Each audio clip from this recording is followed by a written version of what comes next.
Mesdames, Messieurs, bonsoir, où que vous soyez, bienvenue à tous dans Nouvelle Donne, plein feu sur la recherche scientifique en République démocratique du Congo durant 2024 qui tire à sa fin avec, comme vous pouvez déjà l'apercevoir sur votre petit écran, le président du Conseil scientifique national, le professeur Pius Mpiana Chimakinda. On va décliner la rétrospective de la recherche scientifique au Congo.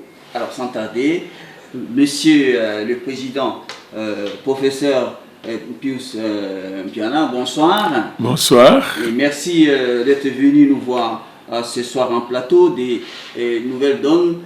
Tout de suite, professeur Mpiana, vous qui présidez aux destinées du Conseil scientifique national, quel est votre regard particulier sur la recherche scientifique durant l'année qui s'achève?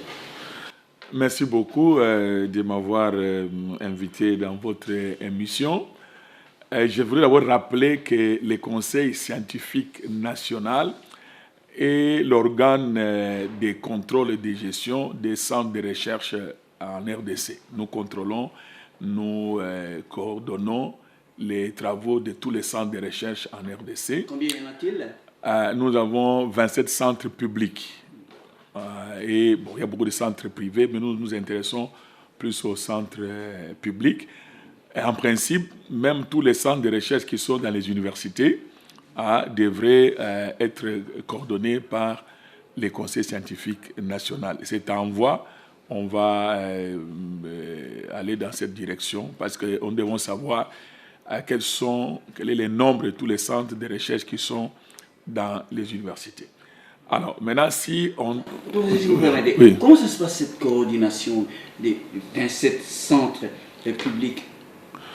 Voilà. Donc, tous les centres publics, nous nous réunissons tous les 3 mois. Nous faisons une session du conseil scientifique où tous les responsables des centres, donc les DG, sont membres du conseil scientifique et nous faisons donc des sessions tous les 3 mois. Comme maintenant, le 18 décembre, nous aurons une session. Et il y a ceux qui sont à l'intérieur du pays. Nous mettons un lien à Zoom. Ils peuvent suivre la session en ligne. Et les conseils scientifiques jouent un peu le rôle du conseil d'administration des universités. Nous, pour les promotions des agents, les dossiers arrivent au conseil scientifique national. Quand nous faisons la session, entre autres, nous examinons les dossiers de tous les agents administratifs et chercheurs pour leur promotion. Et nous proposons donc au ministre des propositions d'avancement en grade, des promotions des chercheurs. Alors, ces 27 centres sont disséminés à travers le pays. Où et où? Bon, beaucoup sont à Kinshasa, mais nous en avons à Lubumbashi, nous en avons à Kisangani, nous avons à Bukavu, nous avons à Goma, nous avons même à Loputa au Kasai, nous avons à Gemena, à l'Équateur du Magera, nous avons quelques centres.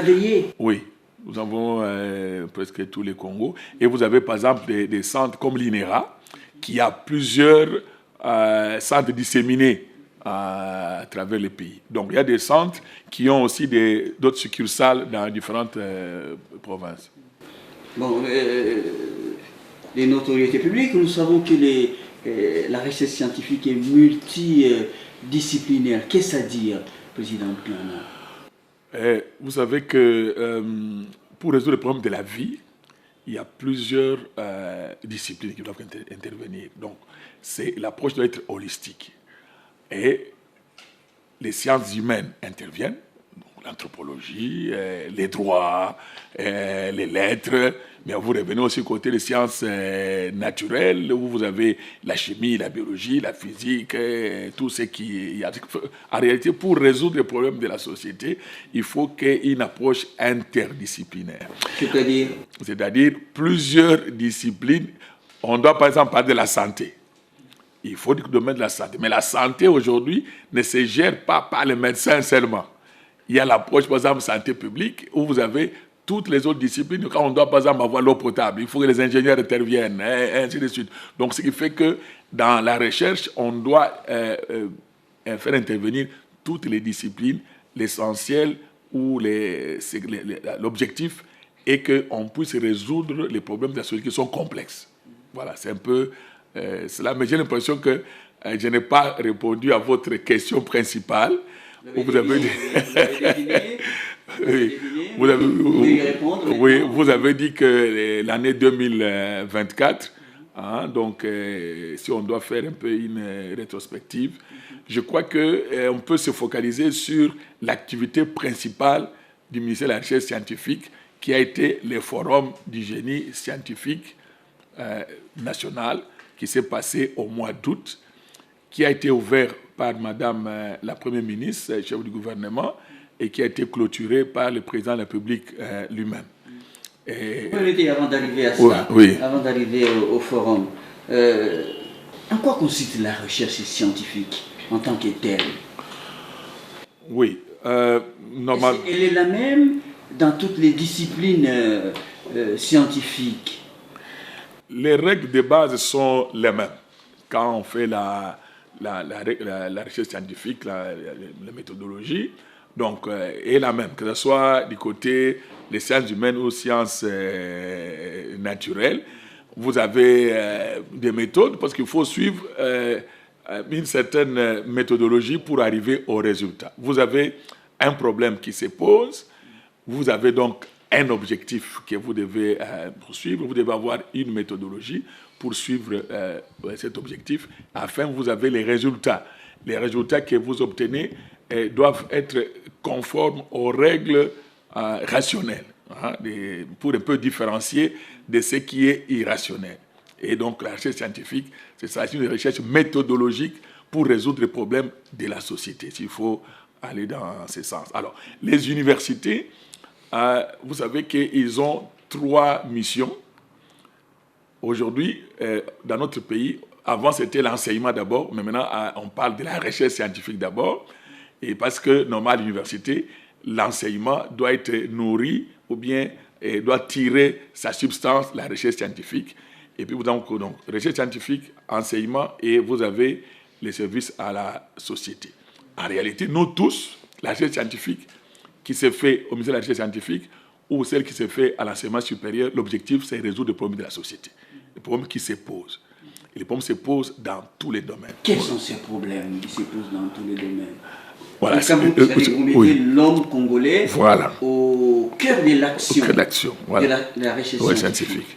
Alors, dans les concrets, ça se passe comment?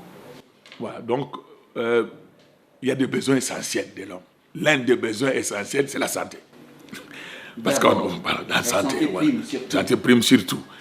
Donc, il faut faire des recherches scientifiques pour améliorer la santé humaine. Quand les problèmes se posent, comme il y a eu le problème de Covid-19, nous avons les monkeypox aujourd'hui, tous les problèmes qui se posent la santé, il faut la recherche pour résoudre ces problèmes. Tous les médicaments que nous avons, tous les vaccins que nous avons, ce sont les fruits de la recherche scientifique. J'ai pris ce domaine-là. Mais l'homme a besoin de se nourrir. Non, avant d'aller plus loin, la nourriture, dans le domaine de la santé, alors, en quoi consiste le rôle du Conseil scientifique national? Booster la recherche de quelle manière? Voilà, je vais d'abord revenir pour dire que vous savez que la recherche demande beaucoup de moyens. Oui, demande beaucoup de moyens. Tous les pays qui ont avancé dans ces domaines, ils ont mis beaucoup de moyens dans la recherche scientifique. Il faut dire que chez nous, la recherche scientifique, dans le budget national, on n'avait que 0,5% du budget national. Quand nous avons organisé, le ministère de la Recherche scientifique a organisé les conclaves du génie scientifique congolais de l'année 2023, quand le président de la République est venu, nous avons fait un plaidoyer et il a accepté de faire passer le budget national de 0,5% à 3%. C'est toujours une goutte d'eau dans l'océan, on va dire. Mais c'est déjà un grand pas. Déjà un grand pas sur papier. Parce que mettre... Sur papier, professeur Mpiana. Oui, donc vous savez que le budget, c'est une programmation. Donc on fait une prévision. Mais maintenant, il faut que ce budget puisse réellement être dès que c'est puisse être donné aux structures qui doivent s'occuper de la recherche. Et donc, c'est à ce point-là que nous avons encore... Nous sommes en 2024, ça n'a pas suivi. Oui, ça n'a pas suivi. Vous savez que les pays, les problèmes, les urgences sont de tout ordre. Mais nous suivons les dossiers pour que ce qui a été prévu au budget puisse être réellement certains processus. Ce sont les habitudes qu'il faut petit à petit commencer à acquérir, parce qu'on ne développe pas un pays sans la recherche scientifique. Vous voulez dire, sans la recherche scientifique, c'est-à-dire que, comme dans d'autres pays, les grandes puissances, de même au Congo, rien ne se fera en termes de développement sans la recherche scientifique. Exactement, parce que tous les problèmes qui se posent à la société, il faut qu'on y réfléchisse, il faut qu'on trouve des solutions, et il faut que ces solutions soient adaptées à chaque société. Donc, alors à ce moment-là, il n'y a que la recherche qui peut répondre à ces besoins de la société. Si on ne prend pas ça à cœur, nous ne serons qu'à la remorque d'autres pays. Mais si nous voulons parler d'émergence, il faut absolument qu'on mette la recherche scientifique au premier plan. Alors comment faire en sorte que les gouvernants répondent à ces préoccupations? Déjà, je vous remercie de m'avoir invité dans votre émission. Ça fait partie des mécanismes pour sensibiliser les gouvernants, pour pouvoir répondre à ces préoccupations. C'est déjà bon que l'autorité suprême soit sensible et qu'on ait augmenté les budgets. Maintenant, il faut que ceux qui exécutent les budgets... Combien de pourcents C'est à 3% pour 2024. 2025, nous sommes dans les mêmes proportions. Mais il faudrait déjà maintenant que ceux qui exécutent les budgets puissent effectivement mettre en pratique cet ordre qui avait été donné par l'autorité suprême. Et que, ce n'est pas encore le cas. Donc, ce n'est pas encore le cas. C'est pas encore le cas. Et nous pensons qu'ils vont mettre ça en pratique. Alors, les conseils scientifiques nationaux, dans son rôle, ses missions, dans la coordination dont vous avez parlé plus haut, vous vous intéressez plus à l'administration qu'à la recherche scientifique elle-même, en tant que telle, professeur Mbian. Non. Bon, je retourne un peu sur la structure du ministère de la Recherche scientifique. Vous avez le ministre qui coordonne, qui est les politiques. Bon, non, j'aimerais que vous alliez plutôt dans les centres de recherche scientifique. Oui, je vais revenir à ça, pour vous dire cela. Donc, et puis, vous avez le secrétaire général, qui est le secrétaire général et le chef de l'administration. Le conseil scientifique, c'est sur le plan de la recherche. Maintenant, les centres, ils ont la composante administrative et la composante chercheurs, les chercheurs. Et les conseils scientifiques, en coordonnant... La balance penserait plus du côté des... les aspects administratifs, on a compris. Non, en principe, les normes exigent qu'il y ait plus de chercheurs. Les administratifs appuient les chercheurs. Bien sûr, il y a eu un peu... on a renversé les choses depuis un certain temps que nous voulons donc corriger, où il y a eu un peu plus d'administratifs que des chercheurs. Vous savez que depuis un certain temps, beaucoup même ont vieilli, il faut renouveler, il faut mettre les jeunes, il faut un nouveau souffle pour que nous soyons, les chercheurs, nous soyons d'abord en nombre qu'il faut pour pouvoir résoudre les problèmes. Mais nous, le conseil scientifique ne s'occupe pas de l'administration, il s'occupe effectivement, par exemple, je vous donne un exemple, nous avons formé les chercheurs, parce que même si nous faisons la recherche, il faut la publier, il faut la faire connaître. Comment on fait? Il y a des normes. Il y a des revues scientifiques. Et le conseil scientifique a commencé par former les chercheurs pour leur montrer comment on fait une publication scientifique, comment on écrit, comment on publie. Mais aussi, vous savez, aucun pays au monde, on peut dire que les ressources de l'État ne suffisent pas pour la recherche. Même les pays les plus développés, il y a des fonds qui appuient la recherche. Et ces fonds sont très compétitifs. Si nous voulons... Oui, il y a beaucoup d'organismes. Je vous donne un exemple. Quelqu'un peut avoir souffert du cancer. Il avait beaucoup d'argent. À son décès, il dit, moi je mets mon argent pour la recherche sur les cancers. C'est compétitif. Tous ceux qui travaillent sur les cancers doivent concourir pour avoir ces fonds. Et il y a beaucoup de fonds comme ça à travers le monde. Mais comme je dis, c'est compétitif. Donc vous devez arriver à la hauteur. Notamment pas de publications scientifiques. Vous devez participer au colloque, vous devez vous informer dans les domaines. Oui. Non, petit à petit, on y arrive. Il y a quand même quelques... il n'y a pas des donateurs privés. Des donateurs privés en RDC, non. Mais il y a des donateurs au niveau international. Hein? Donc il y a des fondations, par exemple la fondation Bill Gates donne par exemple régulièrement des moyens, mais c'est très compétitif. Parce que les différents donateurs qui existeraient pensent que la recherche scientifique, c'est... Voilà. Bon, il faudrait d'abord, je pense qu'il faut qu'il y ait des donateurs et qui croient à la recherche scientifique. Et bon, on sait qui ont des moyens, ils peuvent mettre, mais je vois de temps en temps certaines... Les Congolais, ils n'y croient pas beaucoup, hein? Oui, il faut dire que ça, c'est... Il faut vraiment petit à petit qu'on comprenne cela, que nous ne pouvons pas nous développer. Les Congos d'en bas, déjà... Oui, et les Congos d'en bas, ils doivent se sensibiliser. Mais je crois, par exemple, que c'est des pandémies qui arrivent, on peut faire comprendre à certaines personnes que la recherche est importante. Hein? Du temps du Covid, vous avez vu que petit à petit, les gens sont allés apprendre les boulokoutou, apprendre les... bon, ce sont les résultats des recherches scientifiques. Ils comprennent que quand il y a un problème, il faut que des gens qui ont pensé à quelque chose et qui puissent vulgariser cela pour que les gens puissent l'appliquer. Donc, les conseils scientifiques, oui. Vous faites quoi lorsqu'il y a des résultats dont les bénéficiaires sont, par exemple, les comètes mortelles, les Congos d'Amba, mais qui ne réalisent pas qu'ils sont en fait bénéficiaires des résultats. Vous parlez du cas de Covid. Qu'est-ce que vous faites pour que cette compréhension-là arrive jusqu'aux bénéficiaires, pour exemple, Yana? Oui, merci, c'est très important, bien que peut-être qu'on ne mette pas beaucoup d'accent de ce côté-là. Bien sûr, il y a des publications formelles. J'ai parlé des revues scientifiques qu'on publie pour les scientifiques.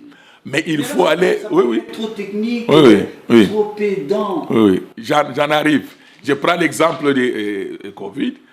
Le ministère des recherches scientifiques a vulgarisé, par exemple, l'utilisation des boulokoutou, des Sinda, et ainsi de suite. On a fait des campagnes médiatiques, on a fait des affiches, il y a certains moments, vous avez vu ça, pour pouvoir vulgariser. Mais tout ça, ça demande, vous êtes des communications, vous savez, communication demande aussi des moyens. Donc, pour aller vers ceux qui sont, non seulement, on ne va pas seulement leur donner les résultats des scientifiques, vous savez que dans les milieux traditionnels, il y a beaucoup de connaissances qu'en principe, on doit prendre des connaissances endogènes pour faire des recherches et rationaliser ça, par exemple. Donc, c'est un échange dans les deux sens.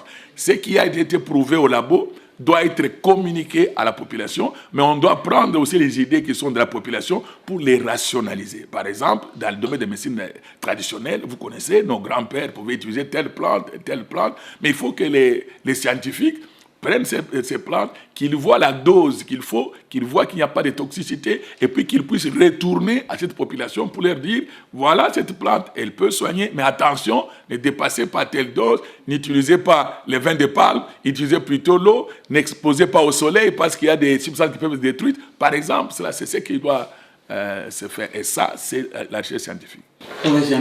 Oui. Combien de chercheurs congolais il y en a au pays et à l'étranger? Et j'enchaîne pour vous poser la question corollaire.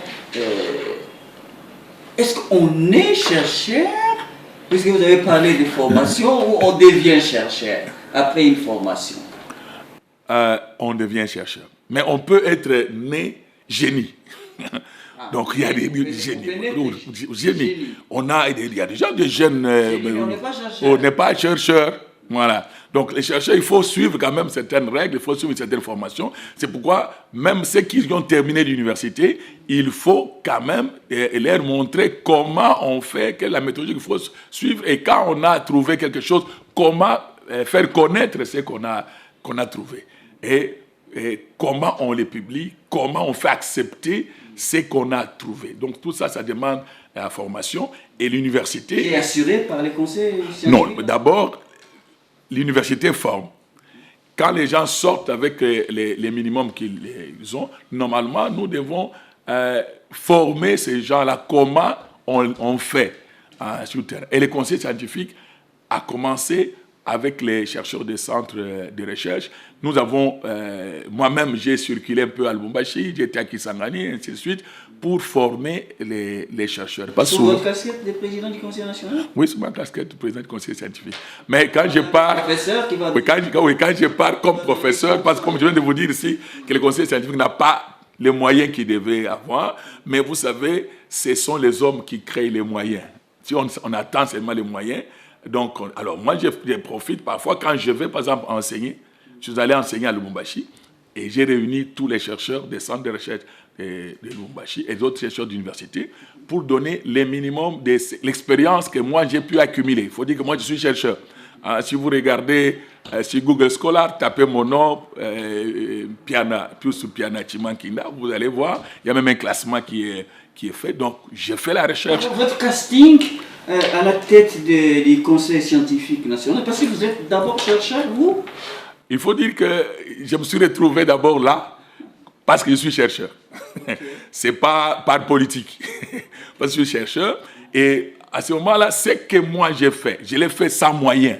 J'ai dit aux chercheurs que, parce qu'on a la tête, c'est la tête qui doit chercher aussi comment contourner les difficultés que nous avons. Et nous pouvons, petit à petit, en commençant sans beaucoup de moyens, avoir des publications scientifiques, avoir un nom scientifique. Parce que quand pour être... J'ai dit que les moyens qui sont à l'international sont une grande compétition. Il faut commencer avec les moyens de bord, avoir un certain nombre de publications scientifiques pour pouvoir postuler à ce genre de projet. Moi, dans ma carrière, avec mon équipe de recherche, nous avons pu postuler à un certain nombre de projets, ce qui nous a permis d'avoir les petits moyens qui nous a permis de continuer. Moi, je suis chimiste, il faut reconnaître que je suis chimiste. Je travaille plus dans la phytochimie, dans la recherche des plantes médicinales. Mais nous travaillons aussi nous avons une collaboration, par exemple, Université de Kinshasa, Université pédagogique nationale, Université de Genève, où nous travaillons notamment dans le domaine de l'environnement, gestion des eaux et assainissement. Alors vous avez parlé déjà du domaine de la médecine. Hein. Je vous ai interrompu quand vous avez commencé à parler de l'alimentation, de la nourriture. Qu'en est-il? Oui, donc j'ai parlé des besoins essentiels de l'homme. Donc vous avez la santé, mais vous devez vous nourrir. Et vous connaissez les problèmes qui se posent, la malnutrition, et ainsi de suite.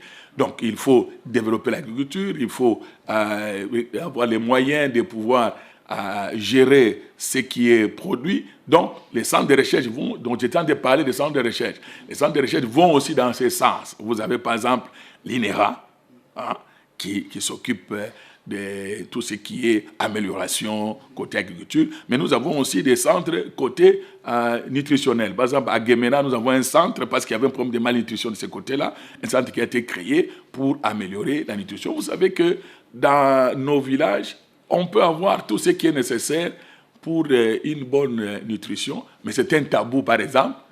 Hein, vous pouvez avoir les kikalakasa qui poussent. Vous pouvez avoir des soja, mais c'est un tabou. Vous dites par exemple, non, vous devez manger les maniocs seulement. Alors normalement, il faut que dans les milieux, qu'on voit qu'est-ce qui peut, par exemple, améliorer la nutrition, qui peut empêcher que les enfants soient mal nourris, ainsi de suite. C'est aussi un domaine de recherche, mais il faut produire aussi suffisamment de nourriture. L'INERA le fait. Ça, c'est côté... mais nous avons besoin aussi de l'habitation. Là aussi, on doit voir qu'est-ce qu'on peut faire pour améliorer l'habitat. Mais le Congo est un pays riche, non seulement en ressources naturelles, mais en biodiversité.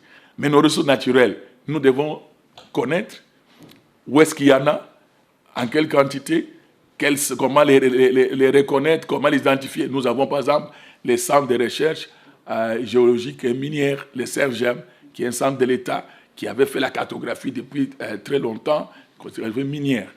Ben, nous devons faire aussi... Ça possède ici pour le développement du pays? Mais nos ressources, le budget de l'État est soutenu par quoi? Ce n'est pas les ressources minières. Hein? Bien qu'on cherche à diversifier, mais nos ressources minières, nous devons savoir les localiser. Quels sont les liens avec la recherche scientifique? Mais vous savez que d'abord, pour aller trouver un minerai, il faut savoir connaître quelles sont ses propriétés, quelles sont ses caractéristiques. C'est la recherche scientifique qui a produit ces caractéristiques. Et pour aller les chercher. Pour aller les chercher aussi, vous devez trouver quels sont des signes, par exemple, qui peuvent vous indiquer qu'à tel endroit vous avez tel minerai, quels sont les matériels qu'il faut utiliser pour aller faire les sondages. La géologie, c'est la recherche scientifique. Donc, la recherche scientifique, tous les domaines, il n'y a aucun domaine qui est où on ne peut pas faire la recherche scientifique, où on peut se dire, non, on va avancer dans ce domaine sans la recherche scientifique. Même ce qu'on croit, tout ce qu'on utilise, ce sont les produits de la recherche scientifique. Vous portez des lunettes, ce sont les produits de la recherche scientifique. Vous êtes habillé, et ce que vous portez comme habit, c'est produit de la recherche scientifique. Donc, donc, il y a des gens qui ont fait du travail. Oui, c'est ça. Vous prenez de l'eau le matin, mais l'eau là que vous prenez pour les traiter, c'est la recherche scientifique qui a dit que si vous utilisez tel produit, vous pouvez purifier l'eau. Donc, on ne se rend pas compte, on croit que dans la routine, on porte des chaussures, mais les chaussures sont les produits de la recherche scientifique. Et tout ce que vous avez, ce que nous utilisons sont les produits de la recherche. C'est pour qu'il y a des gens qui ont travaillé, des gens qui ont mis de l'intelligence pour pouvoir dire que non, il faut porter les chaussures pour vous protéger. Et ainsi de suite. Voilà. Combien il y en a des chercheurs congolais au pays, à l'étranger? Vous savez que par le fait que les chercheurs n'aient pas traités à sa juste valeur en RDC, beaucoup de cerveaux ont fui, sont à l'extérieur. Ce que nous sommes en train de faire, nous faisons un fichier électronique. C'est une catastrophe? C'est une catastrophe, parce que les pays se développent grâce à ces cerveaux. Quand les cerveaux vont ailleurs, je venais d'Afrique du Sud il y a une semaine, mais j'ai trouvé des Congolais là-bas qui travaillent dans des centres de recherche sud-africains. C'est que les têtes qui devaient participer au développement du pays sont utilisées ailleurs. Et là-bas, ils excellent, parce qu'ils sont mis dans les conditions qu'il faut. Et je crois que petit à petit, nous militons pour que nous puissions arriver dans les conditions pour que les chercheurs puissent, chercheurs congolais qui sont à l'extérieur. Je disais que nous avons déjà commencé un fichier électronique. D'abord, nous avons recensé tous les chercheurs qui sont d'abord dans les centres de recherche. Et nous voulons que ces fichiers, parce que c'est en ligne, pour que les chercheurs congolais qui sont à l'extérieur puissent aussi s'inscrire dans ces fichiers, pour qu'en réalité, nous puissions savoir combien de Congolais sont dans telle discipline, combien de Congolais dans telle discipline. Si on a un problème au pays, quel Congolais on peut contacter, il est dans quel pays, et si au niveau local, où est-ce qu'on peut les trouver, de façon que nous puissions avoir des experts congolais. Nous avons besoin de ces fichiers-là. Nous avons commencé, comme je vous l'ai dit, souvent sans beaucoup de moyens, mais avec la volonté, je crois que nous allons y arriver. En même temps, il existe aussi des phénomènes de charlatans, chercheurs. Oui, vous savez, vous savez que dans toute société, il y a toujours du vrai et du faux. Dans tous les domaines, il y a du vrai et du faux. Alors, il faut organiser les choses pour qu'on puisse chaque fois reconnaître qu'est-ce qui est le vrai. On va t'amener un morceau de pierre, on dit c'est du diamant. Mais vous devez avoir des techniques pour savoir que le vrai diamant, c'est ça. Ça, ce n'est pas du vrai diamant. Et c'est comme ça aussi. Dans tous les domaines, c'est comme ça. C'est le travail que fait le Conseil scientifique national?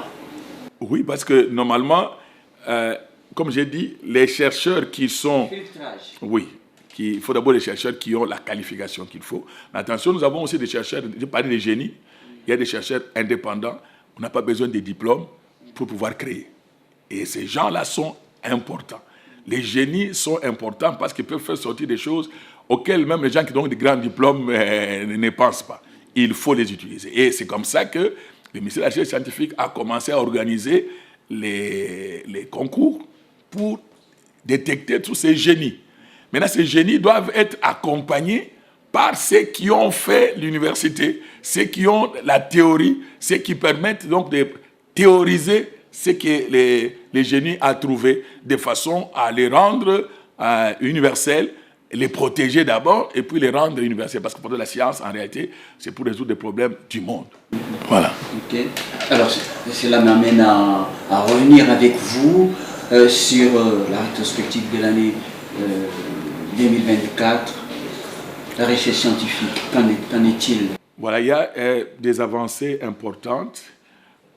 Depuis que le ministère de la Recherche scientifique a été créé, il y avait déjà dans l'ordonnance, il y avait un fonds d'appui à la recherche qui était prévu. Et ces fonds n'avaient jamais fonctionné. Depuis quelle année? Depuis 1982. Et il y a un décret qui a... Vous voulez parler du fonds de promotion de la recherche scientifique? Oui, ces fonds n'avaient jamais fonctionné. Depuis 1982? De 1982, si vous lisez... dans la lecture. Oui, voilà, c'est ça. Alors, en 2022, un décret a été signé pour donc que ces fonds soient opérationnels. Il n'y a que cette année où son Excellence, M. le ministre de la Recherche scientifique, a nommé les animateurs pour ces fonds. L'actuel ministre, le docteur Gilbert Kabanda, a nommé les directeurs de fonds, qui est le professeur Kabea Chikuku, qui est un grand économiste et que tout le monde connaît, qui a formé beaucoup de gens. C'est lui qui s'occupe de fonds, qui est en train de se mettre en place pour trouver les mécanismes.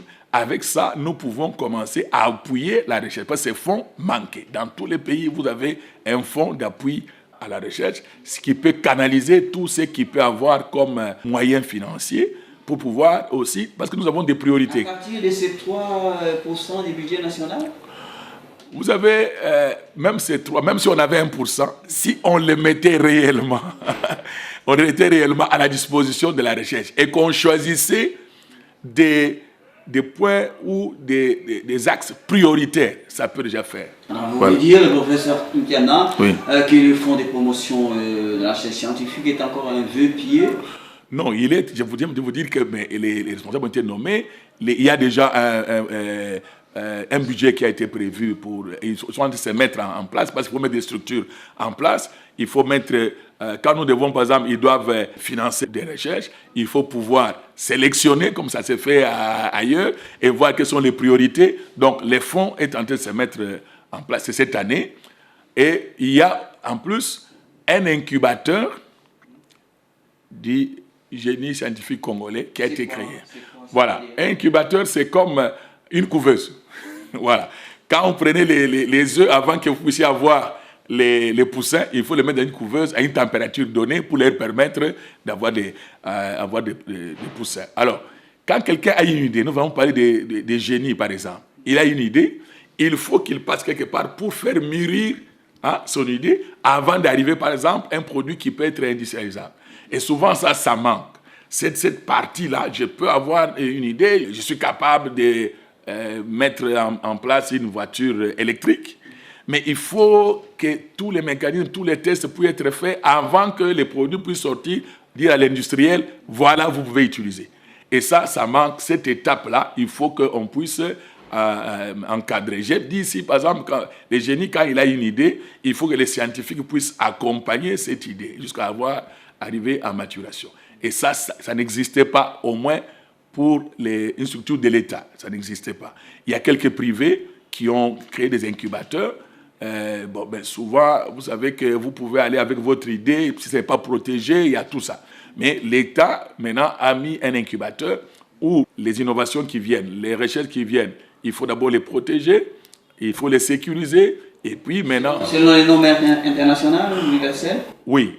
Encore cette année, parce que nous parlons de cette année, le ministre de la Recherche a été à l'Organisation internationale des propriétés intellectuelles pour pouvoir signer des accords pour que la protection soit non seulement ici, mais aussi protégée aussi à travers le monde, parce que donc, les fruits... C'est indispensable.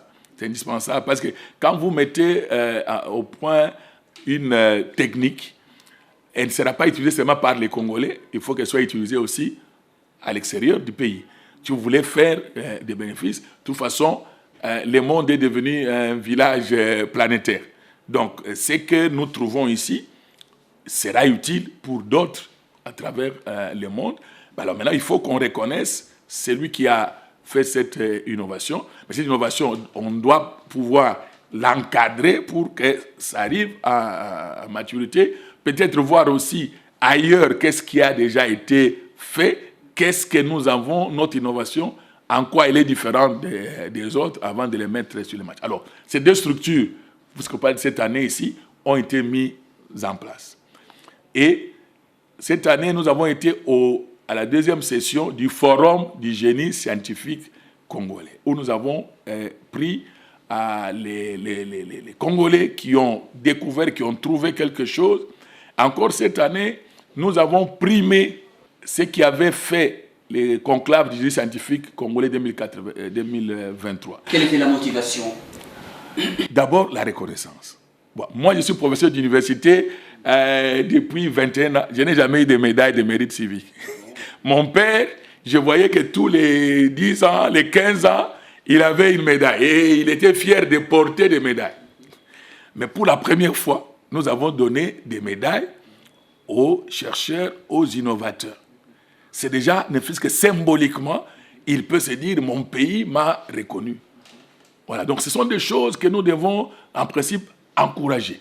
Parce que les gens vont promouvoir. Parce qu'on pense qu'il y a une certaine catégorie. Je ne veux pas, tout le monde est important, mais il y a une certaine catégorie qu'on reconnaît, à qui on donne des médailles, à qui, s'il y a décès, tout le monde se mobilise. Mais les chercheurs ont l'impression qu'ils ne sont pas considérés dans leur pays. Et ça, c'est déjà quand même un symbole important qu'il fallait faire. Et nous l'avons fait cette année, donc sous le leadership de son Excellence, Monsieur le ministre Gilbert Kabanda. Alors, Jean-Pierre, je vous mets la pression, on va vers la fin de l'émission. Vous pensez du fond de vous-même que le ministère de la Recherche scientifique, vous en êtes quoi, l'appendice du ministère? Ça vous fait sourire la question? Oui, bon. Vous avez le sentiment que le ministère de la Recherche scientifique a cessé d'être les parents pauvres qu'on déplorait tout le temps? Je crois que tout le monde est tenté de comprendre. Tout le monde est tenté de comprendre cela. Par exemple, pour cette année, quand son Excellence, Madame la Première ministre, a donné son programme du gouvernement, le ministère de la Recherche scientifique a été le premier ministère à voir ce qu'on avait sélectionné comme innovation et à les mettre selon les piliers du gouvernement. Et nous, dans l'économie voilà, c'est ça, du pays. Et nous avons été les premiers ministères à présenter cela. Voilà, vous avez un programme, voilà ce que le ministère de la Recherche scientifique peut proposer pour que vous puissiez réussir votre programme. Mais il faut dire que le ministère de la Recherche scientifique est transversal. Vous allez à la santé, on fait la recherche. Vous allez à l'industrie, on fait la recherche. Donc, ce qui fait qu'en réalité, l'apport doit être interministériel. Donc, partout on fait la recherche. À l'agriculture, il y a la recherche, ainsi de suite. Partout où on a besoin de l'innovation pour développer, en principe, ça doit... Donc, c'est comme ça que le gouvernement avait décidé qu'il y ait une commission interministérielle où on prend... D'ailleurs, dans une des sessions du gouvernement, le président avait demandé que dans tous les domaines, qu'on puisse tenir compte de la donne recherche et innovation. Donc ce n'est pas, aujourd'hui, la recherche scientifique n'est pas ce qu'elle était hier. Donc ce n'est pas l'appendice, comme vous dites, du gouvernement, c'est au contraire un ministère clé dont il faut compter avec. J'aime bien par rapport à ça, pour vous donc, l'année 2024 aura été, qui s'achève, aura été positive à tout point de vue, du point de vue de la recherche scientifique. Je peux dire que c'est l'année où on a posé des bases.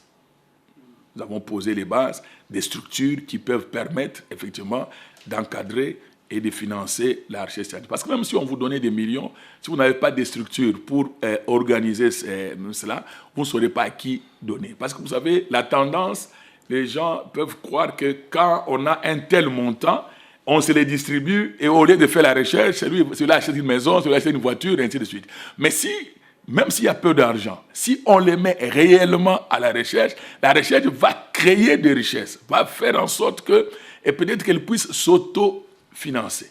C'est ça qu'il faut. C'est même s'il y a peu de moyens, il faut s'organiser de façon que les peu de moyens... Je vous donne un exemple.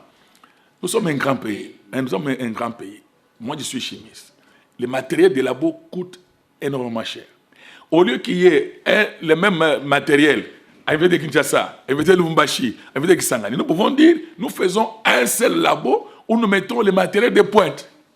Tous les Congolais qui ont besoin de faire ce genre d'analyse viennent dans ces matériels. Et ça, le fonds d'appui à la recherche peut canaliser des choses comme ça. De façon que, parce qu'en recherche, on ne travaille pas individuellement, on travaille en équipe. Et il faudrait, si on a peu de moyens, si on s'organise bien, petit à petit, on peut commencer à mettre donc des bases où nous avons les moyens pour pouvoir faire la recherche et concurrencer les autres à travers le monde. Il faut vraiment de l'organisation. Et je crois que cette année, ça a été une année où nous avons mis des bases pour pouvoir organiser la recherche scientifique en RDC. Les lendemains vont devoir chanter, vont pouvoir chanter pour la recherche scientifique au Congo.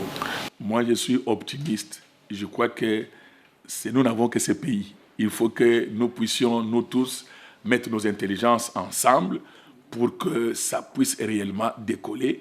Et nous devons marteler pour que tout le monde comprenne cela, les politiques comprennent, mais aussi la population comprenne que sans la recherche scientifique, on ne peut pas développer ce pays. Les écueils, vous l'avez dit, dans le courant de l'émission, les moyens sont minimes. Oui, mais vous savez, la vie est faite de défis.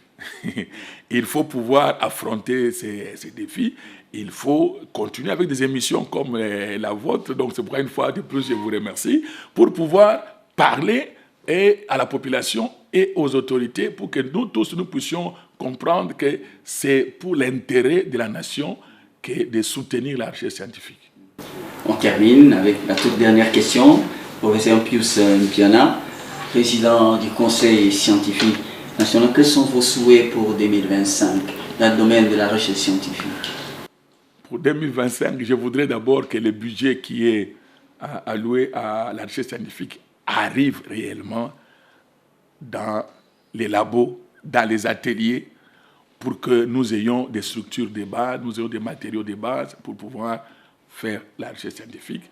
Deuxièmement, je voudrais qu'on puisse se réorganiser pour que les chercheurs soient à leur place pour pouvoir faire la recherche scientifique.